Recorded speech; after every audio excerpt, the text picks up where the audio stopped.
अस्सलामुअलैकुम friends, welcome to my channel Miyan Fatin. दोस्तों, नया पेयर लगाया था। पुराना नर है और बहुत शानदार उड़ा हुआ नर है। और मैंने आपको बताया है कि मैं मेडिसिन वगैरह का इस्तेमाल नहीं करता उड़ान में, तो उसके बावजूद ये कबूतर हमारे यहाँ 2 बजे उतरा हुआ कबूतर है और बहुत पेटेंट कबूतर है हमारे घर का। तो आप इसका शौक़ करें। इसको जिस मादा से लगाया वो बड़ी शानदार मादा उड़ रही थी इस सीज़न में, तो उससे पेयर इसका लगाया है और उम्मीद तो दोस्तों अच्छे की है। बाकी अब देखें इस नर को।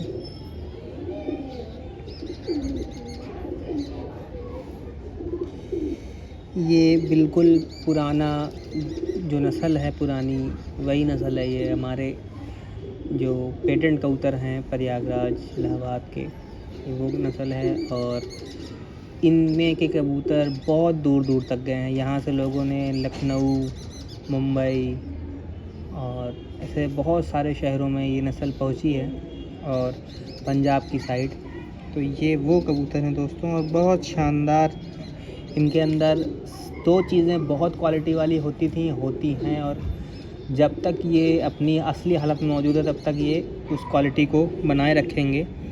2 क्वालिटी है, एक नज़र की सच्चाई और दूसरी है ये कबूतर परवाज़ के पक्के होते हैं।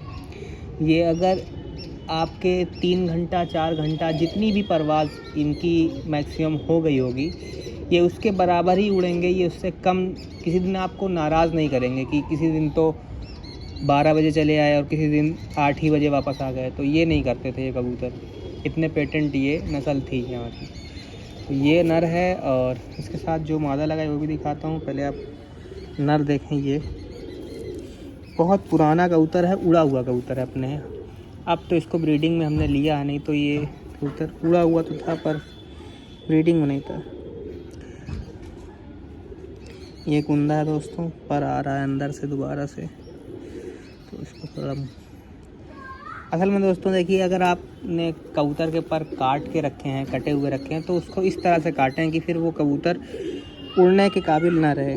और अगर आपने उसको पर दिया हुआ तो इस तरह से दें कि वो भरपूर ताकत में हो। ये बीच में अक्सर कबूतर ज़ाया हो जाते हैं। जैसे इस तरह का पर है, अब इस तरह के पर का कबूतर आपके घर से निकल गया तो ना तो ये वापस आएगा, अगर छत को सेट होगा, परचा हुआ लगा हुआ कबूतर होगा, तब भी वापस नहीं आ पाएगा। और ना ये ऊपर जा पाएगा आसमान में कि वहाँ से घर ढूंढ ले। ये नीचे नीचे होके भागेगा। अब आपकी किस्मत है, अगर आपने आसपास से कहीं से पकड़ लिया तो ठीक, अदरवाइज़ गया ये कबूतर। ये दोस्तों नर, और क्वालिटी आप देखेंगे तो नर की जो पेटेंट होने की वजह से, मतलब अपनी ही नस्ल में अच्छा प्योर होने की वजह से, ये कबूतर अपने टेल की ये जो गांठ है ये मोटी कर रहा है। मतलब ये कबूतर तो नहीं, जो बैकग्राउंड में जो नस्ल चल रही है वो यही नस्ल चल रही है, इसलिए ये टेल की गांठ मोटी हो रही है। तो हमने जो मादा सेलेक्ट करी है दोस्तों, वो इसके इस पॉइंट को नज़रअंदाज कर दी है, क्योंकि हमें जो मादा इससे लगाई है वो दरअसल इसकी पट्ठी की ही पट्ठी है। तो नस्ल हमने भी इसको अपनी नस्ल में दोबारा पलटने की कोशिश की है। उसकी वजह ये है कि वो मादा दूसरे पॉइंट में बहुत लाजवाब है। ये नर जो इसके अंदर क्वालिटी है परवाज़ी, लेकिन एक जो पॉइंट इसमें है वो मैं आपको बताऊं कि ये नर की जो बॉडी स्ट्रक्चर है, वो बॉडी स्ट्रक्चर मेहनत मांगता है। ये नर तुरंत स्टार्ट होने वाला कबूतर नहीं है। ये आसमान तो जाएगा पर धीरे धीरे परवाज़ स्टार्ट करेगा। और जो वो मादा है वो सडनली जंप करने वाली मादा और जल्दी ही अपनी लाइन पे आने वाली मादा है। तो इसका जो तोड़ जोड़ करने की कोशिश की है, ताकि एक ऐसी ब्रीड अगली नस्ल में ऐसी ब्रीड बने, ऐसे इनके जो बच्चे आगे से आएँ कि वो स्टार्ट भी जल्दी हों और मजबूती भी ज़्यादा हो घर वापसी की। तो ये, और अब जो इसके बच्चे आएंगे उनमें से हमें उड़ाना तो कम ही है, काटना है कुछ जोड़ों के लिए, नेक्स्ट ब्रीड बनाने के लिए। 3rd जनरेशन है वो हम इंशाल्लाह ये पॉइंट भी देखेंगे और परवाज़ के लिहाज से भी पॉइंट देखेंगे। अभी हमें इसका जो पेयर बना है उसमें हमें बच्चे काटने हैं जोड़ों के लिए। तो अभी मैं ये नर दिखा रहा हूँ, मादा मैं लेकर आ रहा हूँ। और एक आप गौर करें, जो आँख का बात मैं करने वाला हूँ, ये जो आँख में इसके ज़र्रात लाल आप नज़र आ रहा होगा आपको, और साथ ही साथ ज़र्रात के साथ साथ देखें पलके भी कितनी तेज़ मूव कर रहा है। बहुत अक्लमंद कबूतर है। बच्चे आज तक कोई ज़ाया नहीं हुए। एक बच्चा मुझसे कटा हुआ निकल गया था, तो एक जानने वाले उनके पास चला गया था। वहाँ उसने बहुत शानदार एक से एक परवाज़ें दी हैं, और उन्होंने जिनके पास गया था उन्होंने उसको उसी तरह से छोड़े रखा और आखिर उसको लगड़ लेके गया। तो बस एक बच्चा इसका गया है, ज़ाया हुआ है। बाकी बहुत शानदार कबूतर, ये अपने बच्चों को अकल, बहुत शानदार अकल का मालिक, और बच्चों में भी अकल बहुत अच्छी लेके आता है। तो अकल के हवाले से जो मैंने बात करनी है दोस्तों, वो ये करनी है कि आप इसकी आँख का ये ज़र्रात देखें दोस्तों, क्या मसला है।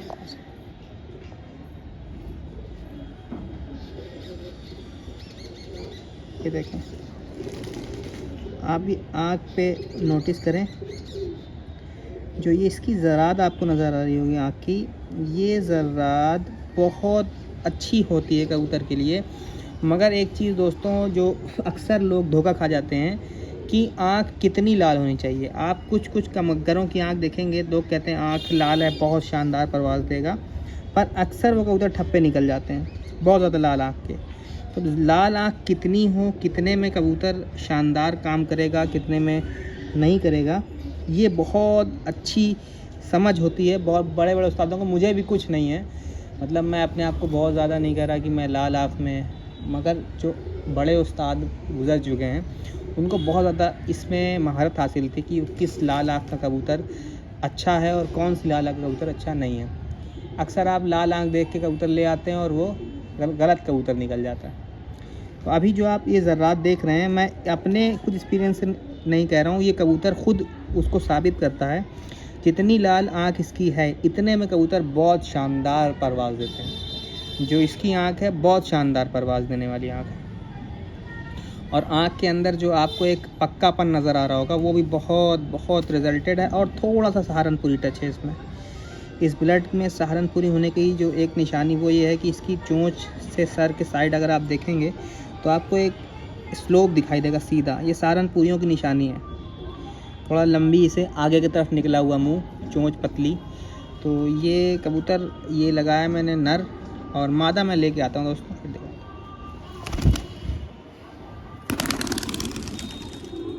ने दोस्तों ये मादा लगाई है मैंने। इसमें 2-3 चीज़ बहुत आपको शानदार नज़र आएगी।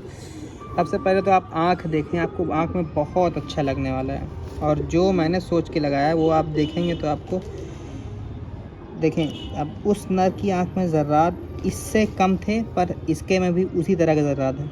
तो एक तो ये पॉइंट थी कि इसको भी, इसके आगे बच्चों में, पट्ठों में भी उतनी ही काबिलियत आँख में हो जितनी उस नर में है। और अकल के लिहाज से कबूतर आपको ज़्यादा तेज़ नज़र आएगी। तो और उसी हिसाब से ये कबूतर सेट भी हुई है। इसने बस 2 बार नखरा किया था, घर से निकला था, तीसरी बार ये कबूतर वापस आई है, फिर सेट हो गई। अब ये देखें आप, जो आँख का ब्राइटनेस है, जो पानी है आँख में, उस नर से काफ़ी ज़्यादा वाज़िया है, मतलब साफ़ आँख है और पानी ज़्यादा लगता है मुझे इसकी आँख में। वो खैर पुराना भी है, तभी पट्टी है, और बहुत शानदार उड़ी दोस्तों। 8 बजे कबूतर उड़ा हुआ 12:30, 1:42 ऐसे परवाज़ दे रहा था। तो मैंने इसको तुरंत रोका है, और ब्रीडिंग नहीं करवानी है, इस सीज़न में उड़ाना है इसको, लेकिन उससे पहले 6 झोल, मतलब 6 पट्ठे, 3 झोल, 4 झोल लेने हैं इससे। अब एक चीज़ दोस्तों जो मैं अक्सर बात करता हूँ, वो करता हूँ लाल टच की। देखें अब ये आप पर गौर करें, ये पर इसमें जो लाल रंग आया है, बहुत स्पेशलिटी की निशानी है, बहुत पक्कापन है इस नस्ल में। और जिस पट्ठे, जिस नर से लगाया था, बहुत शानदार उड़ा हुआ कबूतर था, हमने पकड़ा हुआ था, बाहरी कबूतर था, तो उससे ये पट्टी बनी है। और इस पट्टी को वापस इसके नाना से लगाने वाला लगा दिया है मैंने। अब कुंदा देखें, जो स्ट्रेटनेस कुंदे के नर में है, मतलब अगर आप नर का पर गौर किया होगा तो नर का कुंदा सीधा अंदर की तरफ चलता है, यूं जाके यूं ऐसे निकल के अंदर सीधा, मतलब सीधा जा रहा है। और इसका कुंदा आप गौर करेंगे तो हल्का सा आपको लगेगा कि बाहर की साइड निकल रहा है। तो इसके वजह से ये भी पेयर सोचा था कि कुछ कोशिश करेंगे बैलेंस करने की, और उम्मीद है, आखिरी लफ्ज़ तो कुछ नहीं है, लेकिन उम्मीद है कि ये कबूतर उस तरह का कबूतर बनाएगी जो चैम्पियन होंगे। चैम्पियन कबूतर बनाने की उम्मीद है मुझे, और इंशाल्लाह बनेंगे। अब जो पॉइंट मैंने दोस्तों आपसे कहा था कि मैंने उस पर ध्यान नहीं दिया, वो ये है, यहाँ की जो मोटाई है वो नर के पास भी है और मादा के पास भी है, लेकिन इनके एंसेस्टर यानी कि पीछे की साइड जब जाते हैं तो नर जो बच्चे निकालता है उसमें दुम की ये जो गांठ है ये पतली होती है। तो वो सोच के भी लगाया कि शायद ऐसा जैसे मैंने सोचा वैसा ना हो, लेकिन हो भी सकता है। बहरहाल अच्छा, एक चीज़ ये है दोस्तों कि ये कबूतर निहायत ही मुलायम और रेशम कबूतर है। जो हमारा नर था इसके मुकाबले में, वो कबूतर, इसीलिए मैंने आपको कहा था कि वो कबूतर लेट में स्टार्ट होने वाला कबूतर है। ऐसे कबूतर जो मैंने इसका साथ जो नर लगाया है, इस अभी जो आपको दिखाया था, जो कबूतर एक दरमियानी सख्ती के होते हैं, वो एक पार्टिकुलर उनको लेवल तक उनको खूब मेहनत करनी पड़ती है, डंडा परेड करानी पड़ती है बहुत ज़्यादा। उसके बाद वो एक जाविये पे आते हैं, उसके बाद वहाँ से परवाज़ शुरू करते हैं। और ये नहायत रेशम कबूतर हैं। ये पहले से एक हफ़्ते के अंदर, एक हफ़्ता या आप समझ लें हफ्ते वाली ज़्यादा बता रहा हूँ, उससे कम में ये कबूतर अपनी लाइन पे आ जाएंगे। ये आसमान में घुसने लगेंगे, 4 घंटा 3 घंटा लगाना शुरू कर देंगे ये। फिर जैसे जैसे ये पकते जाएंगे ये सीधा सीधा उड़ते उड़ते 12, 1, 2, और अगर आपने अच्छा उसमें खेल चलाया तो ये शाम तक चले जाएंगे। लेकिन वो कबूतर जो वो हैं, उनके साथ आपको वो जाएंगे, वो भी अच्छी परवाज़ देंगे, लेकिन उनके साथ आपको मेहनत करनी पड़ेगी। बगैर मेहनत के वो शाम को परवाज़ जब तक उनकी पक्की नहीं होगी, उनकी हड्डी वापस से बनेगी नहीं, मसल कसेगी नहीं, तब तक वो आसमान ठहरेंगे नहीं। ये पेयर लगा दोस्तों, मैं आपको पेयर छोड़ के भी दिखाता हूँ। मादा बहुत ज़्यादा तंग हो रही है, शायद अंडे पे है या नहीं है, पता नहीं है दोस्तों। बस अभी 9वीं कली निकाल ले तो शायद अभी ना दे। तो ये ना मादा है, मैं नर भी छोड़ता हूँ फिर दिखाता हूँ। दोस्तों ये पेयर लगाया है, बहुत अच्छा रिज़ल्ट सोच के लगाया है कि इंशाल्लाह रिज़ल्ट अच्छा बनेगा, और बनेगा या नहीं बनेगा ये तो इनके रिज़ल्ट ही बताएगा, पट्टे बताएंगे। पर कोशिश की है कि काम अच्छा हो। ये नर जो बोल रहा है, नर हमारा पेटेंट कबूतर, परवाज़ी कबूतर उड़ा हुआ, ये मादा उड़ी हुई, पर इसको हम पेटेंट नहीं कहेंगे क्योंकि अभी ये सीज़न में नहीं उड़ पाई है। सिर्फ सीज़न के पहले इसने जो एक क्वालिटी वाइज जो काम किया है वो काफ़ी अच्छा था। तो ये पेयर दोस्तों जैसा भी लगे आपको अब बताएंगे इंशाल्लाह। और थोड़ा सा दोस्तों इसमें एक ये पॉइंट है, आप गौर करिएगा कि नर सीधी हड्डी में सीधा खड़ा होता है, सामने की साइड सीना करके, आप ये देखें। और जो मादा है वो हल्की सी पट है। यही सब थोड़ा सा पॉइंट नज़र में आपके होना चाहिए, और इंशाअल्लाह अच्छा काम करेंगे लोग। अच्छा, पैर में आप गौर करें तो मादा का पैर आपको हल्का सा छोटा मिलेगा, और नर का पैर आपको बड़े पैरों में मिलेगा, लंबे पैरों में। तो ये भी आप जो गौर करें, बहुत पेटेंट कबूतर है हमारे घर का। अंदाज़ जो इसका स्टैंडिंग पोजीशन है वो आप देखें, बहुत शानदार स्टैंडिंग है, और मादा की स्टैंडिंग थोड़ा उस तरह से डाउन है। तो ये सारी चीज़ें देख के कोशिश ही की है दोस्तों। अब बाकी रिज़ल्ट क्या बनता है वो तो अल्लाह बेहतर जाने। ये रहा सामने ना। ये दोस्तों आज वीडियो इतनी है, मैं एंड करता हूँ। इंशाल्लाह नेक्स्ट वीडियो में जो एक और पेयर बनाया है हमने, मैं आपको उसका शौक़ कराऊँगा। वो उसका अभी हमने नया पट्ठा है, नई पट्टी है, ब्रीडिंग के लिए काट लिया है। इस तरह से काटा है कि बिल्कुल इनके जैसा। जल्दी ही उसको दोबारा से हम 4 झोल ले करके उसको वापस से मैदान में छोड़ देंगे। और इसी मादा का वो भाई है, इसी मादा का भाई है वो, इसी झोल में। तो उसको हमने सिर्फ इसलिए पेयर में बनाया है ताकि उससे हम कुछ ऐसा काम ले सकें कि वो अगर सीज़न वाइज अच्छा परफॉर्म, उम्मीद तो अच्छा करेगा क्योंकि जिस हिसाब से उसका पॉइंट है, नहीं भी कर पाता है तो हमारे पास उसका कॉपी हो। ये दोस्तों आज वीडियो एंड करते हैं। सलाम।